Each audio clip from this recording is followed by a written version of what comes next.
चित्र निर्माण झालेलं आहे। त्यामध्ये मोठ्या संख्येनं मराठा आंदोलक किंवा मराठा समाजातील बांधव जे हे मुंबईच्या दिशेने येताना पाहायला मिळतात आणि याच अनुषंगावरती आता सरकारकडनं काही मार्ग जो आहे हा काढला जातो। प्रामुख्यानं जे उपसमितीचे सदस्य येत आहेत त्यांच्याकडनं जो निरोप आहे हा निरोप विभागीय आयुक्त विजय सूर्यवंशी आणि माजी न्यायमूर्ती शिंदे हे मनोज जरांगे पाटील यांची भेट घेऊन प्रमुख 3 विषयांवरती आता चर्चा होईल।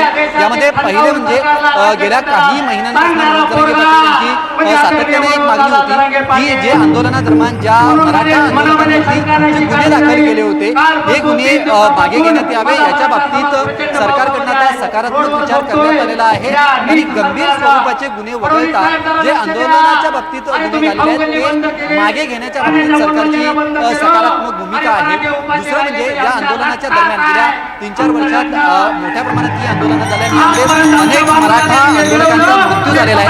या मराठा आंदोलकांचा जर मृत्यू झालेला आहे त्यांना आर्थिक मदत किंवा त्यांच्या वारसांना शासकीय नोकरीत समाविष्ट करून घेणं या बाबतीत सुद्धा सरकार सकारात्मक आहे। या बाबतीत सुद्धा चर्चा जी आहे ही मनोज जरांगे पाटील यांच्याशी केली जाणार आहे आणि सगळ्यात महत्त्वाचं म्हणजे मनोज जरांगे पाटील यांच्याकडनं सातत्यानं मराठा समाजाला ओबीसी मधनं जे आरक्षण दिलं पाहिजे ही मागणी प्रामुख्यानं पुढे येताना पाहायला मिळते। कुणबी प्रमाणपत्राच्या बाबतीत जी मागणी आहे या बाबतीत ज्या न्यायालयीन अडचणी आहेत किंवा कायदेशीर अडचणी आहेत याच्या बाबतीत सुद्धा मनोज जरांगे पाटील यांच्याशी या समितीचा निरोप घेऊन विभागीय आयुक्त विजय सूर्यवंशी आणि माजी न्यायमूर्ती शिंदे हे मनोज जरांगे पाटील यांची भेट घेणार या सगळ्या विषयांवरती विस्तृतपणे मनोज जरांगे पाटील यांच्याशी चर्चा करणार आहेत। मुद्दा हा आहे की चर्चा केल्यानंतर मनोज जरांगे पाटील यांना या मागण्या मान्य असणार आहेत का किंवा ते त्यांचं उपोषण जे चालू आहे हे उपोषण ते स्थगित करणार आहेत का किंवा या बाबतीत काही आणखी मागणी सरकारकडे करून ती मान्य करण्याचा प्रयत्न करणार आहेत का हे पाहणं अधिक महत्त्वाचं असणार आहे। कारण का ज्या पद्धतीनं या आंदोलनाची सुरुवात झालेली आहे मनोज जरांगे पाटील यांनी जो निर्धार केलेला आहे हा निर्धार जर आपण पाहिला तर कुठेही त्यांची मानसिकता मुंबई सोडण्याची नाही आहे। आरक्षण पाहिजे आरक्षण अशा पद्धतीचा निर्धार करून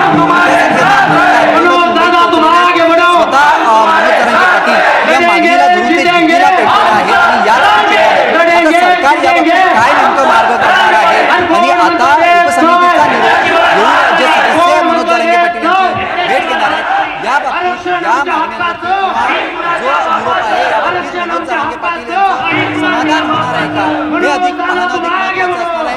थोड्याच वेळात हे सदस्य पोहोचतील सद्यस्थितीला तशा पद्धतीची कुठचीही हालचाल आझाद मैदान या ठिकाणी नाहीये। मोठ्या संख्येनं मराठा आंदोलक आझाद मैदानच्या दिशेने येऊ लागलेले आहेत। एक तुर्तास दिलासादायक गोष्ट म्हणजे आझाद मैदान आणि महापालिका मुख्यालय सीएसएमटी स्थानकासमोरची गर्दी हा एक दिलासा आहे। वाहतुकीला काहीसा परिणाम जो आहे हा होत नाहीये। मात्र उपसमितीचे सदस्य थोड्याच वेळात या ठिकाणी पोहोचतील आणि त्यानंतर मनोज जरांगे पाटील काय भूमिका असेल हे पाहणं अधिक महत्त्वाचं असणार आहे। विशाल आणि उपोषणासाठी जी वाढवून दिलेली वेळ आहे ती सुद्धा काही तासांमध्ये संपणार आहे त्यामुळे ही भेट अतिशय महत्त्वाची असेल। माझ्यासोबत असंच राहा। आणखी एक बातमी आपल्याला पाहिजे।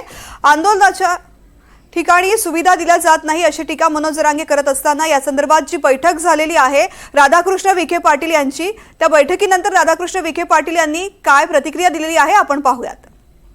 जाणार का कारण आज जरी जरांगे यांची पत्रकार परिषद सकाळी बघितली तर त्यांची आक्रमकता मात्र अजूनही तशीच आहे।